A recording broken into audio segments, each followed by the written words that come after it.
न्यायवैशेषिकशास्त्रपरिचयः। अस्माकं मनुष्यशरीरे बुद्धेः यथा महत्त्वपूर्णं स्थानं वर्तते, तथा शास्त्रपुरुषस्य शरीरे अपि न्यायवैशेषिकशास्त्रस्यापि महत्स्थानं वर्तते। न्यायशास्त्रस्य आन्वीक्षिकी तर्कशास्त्रमिति नामापि वर्तते।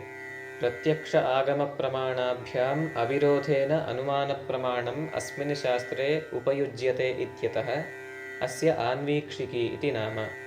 प्रत्यक्षागमाभ्याम् ईक्षितस्य अनुईक्षणम् अन्वीक्ष्य तया प्रवर्तते इति आन्वीक्षिकी। शास्त्रेऽस्मिन् भौतिकपदार्थाः प्रमाणानि च आधिक्येन प्रतिपाद्यन्ते, तथापि देहादिभ्यः अतिरिक्तम् आत्मानं सयुक्तिकं संसाध्य बोधने एव तात्पर्यसत्वात् अस्य शास्त्रस्य आत्मविद्या इत्यपि नाम अस्ति। बुद्धिजीविनः मनुष्यस्य मनः उपदेशमात्रेण न तृप्यति, युक्तिम् अन्विष्यति। युक्तिं प्राप्य मनः तुष्यति। अत एव युक्तिप्रधानयोः न्यायवैशेषिकशास्त्रयोः प्राधान्यं विद्यते। न्यायवैशेषिकदर्शने भारतीयदर्शनेषु मुख्यं स्थानं वहतः। निष्कृष्टं वैज्ञानिकञ्च तर्कं प्रमाणञ्च आधारीकृत्य इदं शास्त्रद्वयं प्रवर्तते। न्यायदर्शनं प्रमाणशास्त्रमिति, वैशेषिकदर्शनं प्रमेयशास्त्रमिति च कथ्यते। एते द्वे अपि शास्त्रे परस्परं समानतन्त्रत्वेन परिगण्येते। संक्षिप्तेतिहासः। मत्स्यकूर्मवराहादयः भगवतः नैकेऽवताराः अस्माकं सुपरिचिताः एव। तेषु दत्तात्रेयावतारः अन्यतमो वर्तते।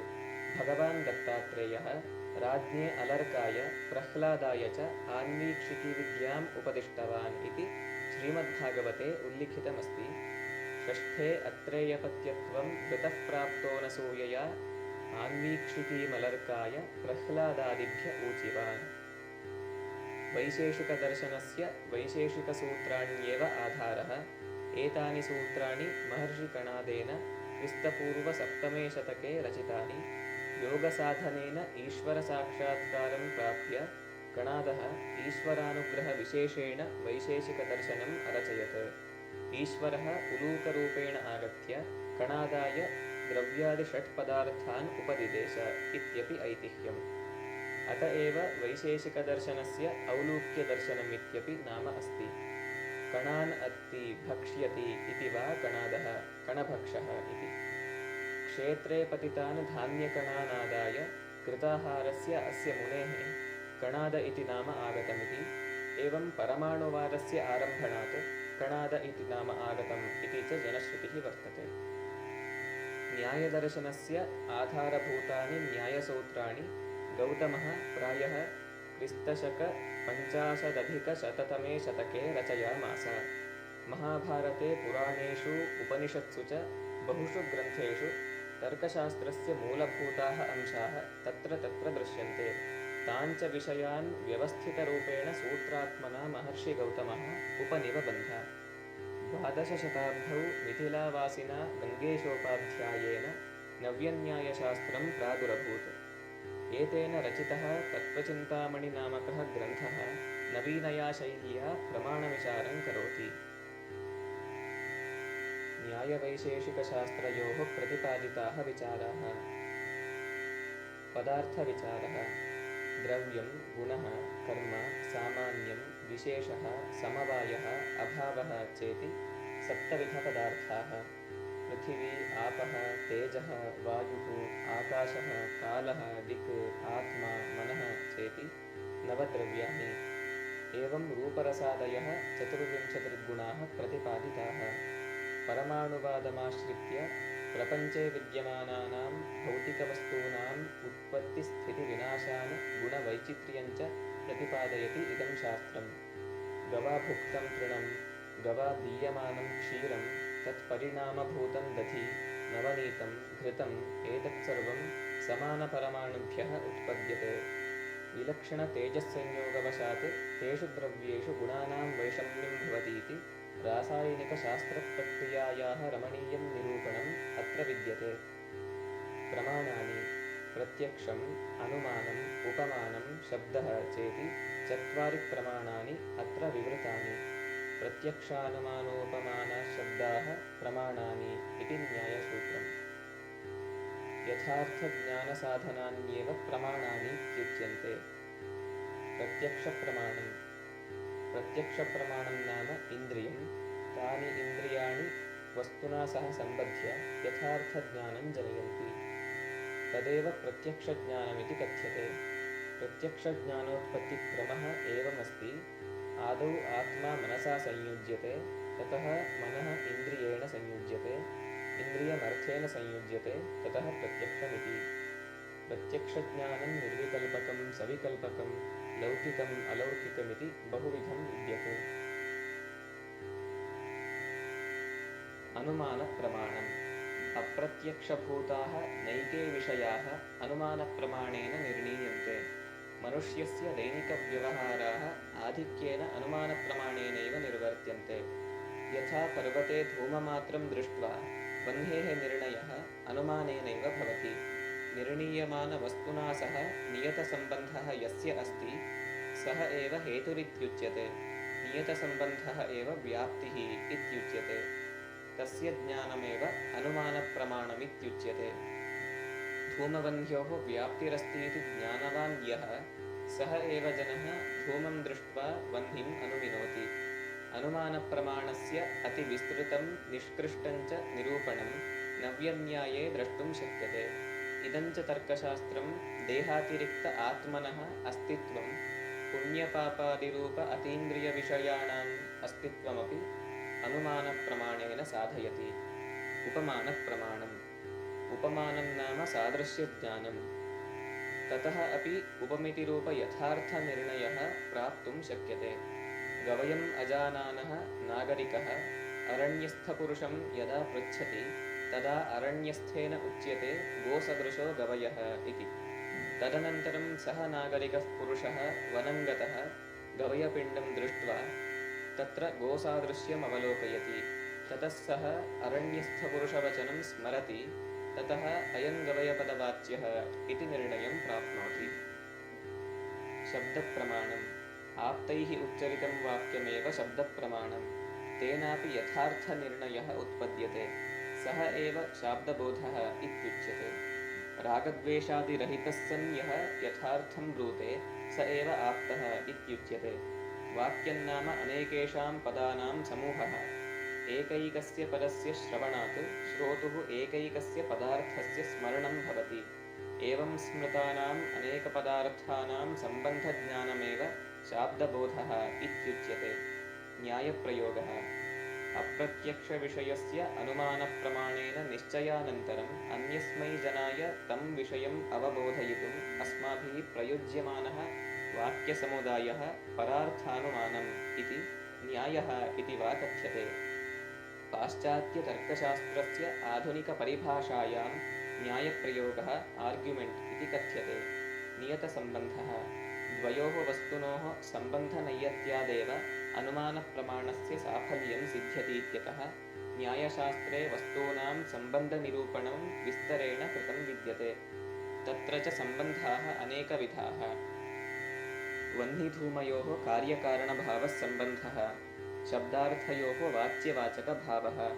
राजसेवकयोः स्वस्वामिभावः।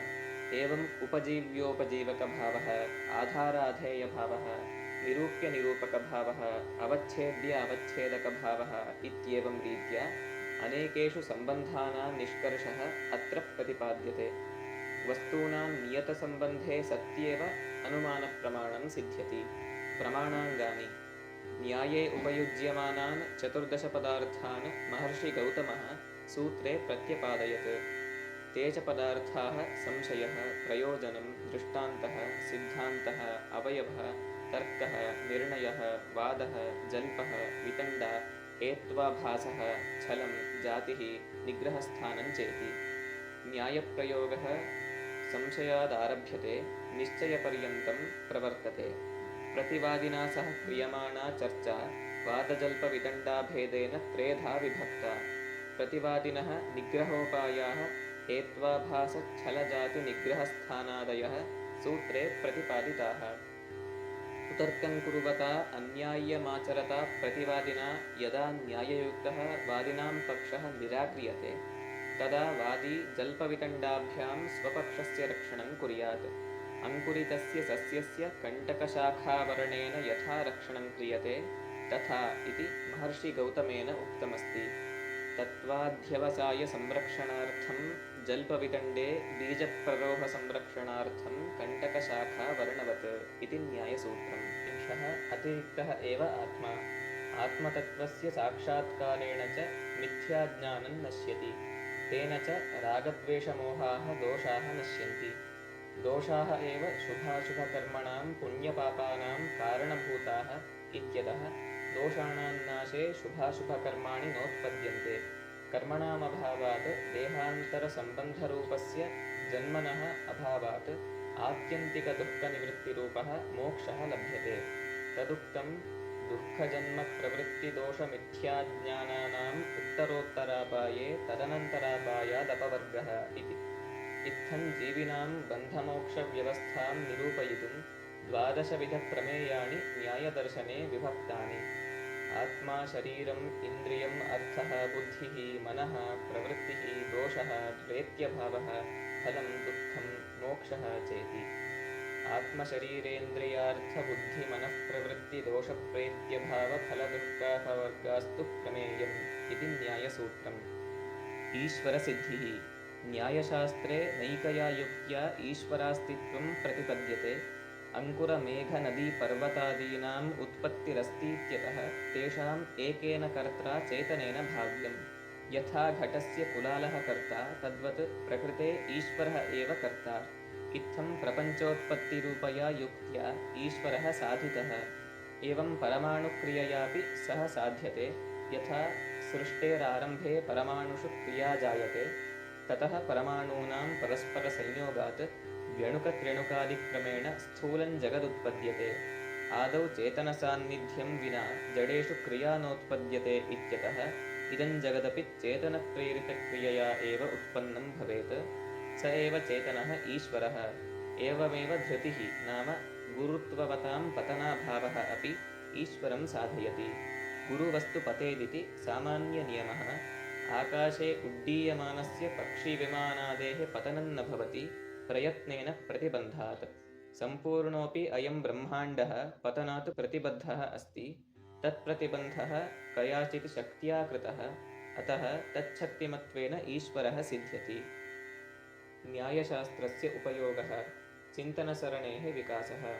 न्यायशास्त्रस्य अध्ययनेन अस्माकं बुद्धिः बहुविध आलोचनसामर्थ्यं प्राप्नोति। एकस्य विषयस्य एकयैव रीत्या चिन्तनापेक्षया नानारूपेण चिन्तनेन तस्य विषयस्य तत्त्वं ज्ञातुं शक्नुमः। न्यायसूत्रकारैः उपदर्शिताः 24 प्रकाराः एव शास्त्रान्तरीयेषु अद्वैतसिद्ध्यादिवादग्रन्थेषु तत्तच्छास्त्रकारैः उपयुक्ताः। न्यायालये प्रचाल्यमानाः वादाः एतेषु बहून् प्रकारान् आश्रयन्ते। पाश्चात्यतर्कशास्त्रे उपयोगः परिष्कारपथे आविष्कारसरण्याञ्च बहुदूरं गतं पाश्चात्यतर्कशास्त्रम् अवगन्तुं न्यायशास्त्राध्ययनम् अत्यन्तमावश्यकमस्ति। भारतीयन्यायप्रयोगे 5 अवयवाः सन्ति। पाश्चात्यन्यायप्रयोगे 2-3 वा अवयवाः स्वीकृताः। तेषाम् उदाहरणं यथा भारतीयन्यायप्रयोगः पर्वतो वह्निमान् इति प्रतिज्ञा, धूमवत्वात् इति हेतुः, यो यो धूमवान् स स वह्निमान् इत्युदाहरणं, धूमवान् पर्वतः इत्युपनयः, अतः पर्वतो वह्निमान् इति निगमनम्। पाश्चात्यन्यायप्रयोगः सर्वे मनुष्याः मरणशीलाः इति मेजर् प्रेमिस्, साक्रेटिस् मनुष्यः इति मैनर् प्रेमिस्, तस्मात् साक्रेटिस् मरणशीलः इति कन्क्लूजन्।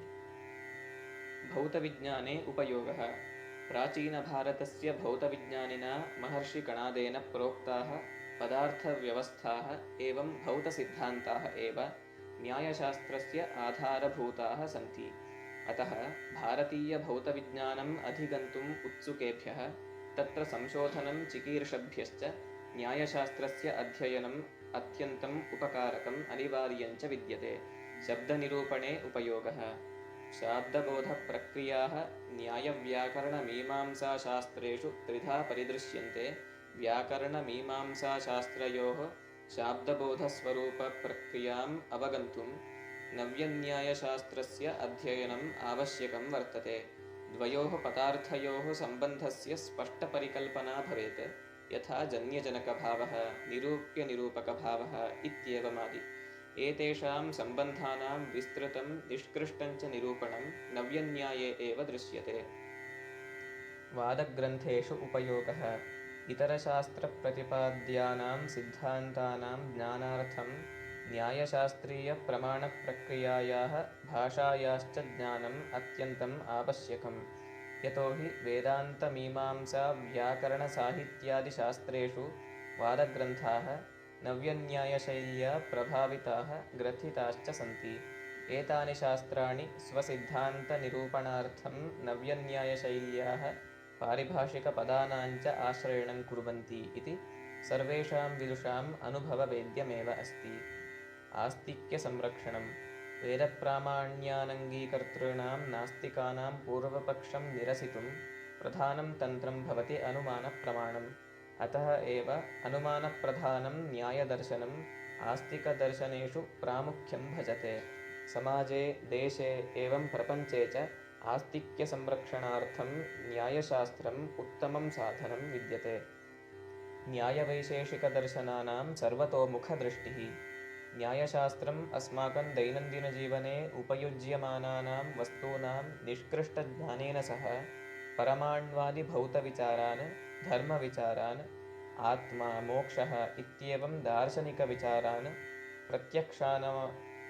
प्रत्यक्षानुमानादिप्रमाणविचारान्, शाब्दबोधविचारांश्च विस्तरेण बोधयति। कणादरचितेषु सूत्रेषु धर्मविचाराः अपि अधिकतया वर्तन्ते। अतः न्यायशास्त्रं सर्वतोमुखं विद्यते। इत्येवं न्यायवैशेषिकशास्त्रपरिचयः। धन्यवादः।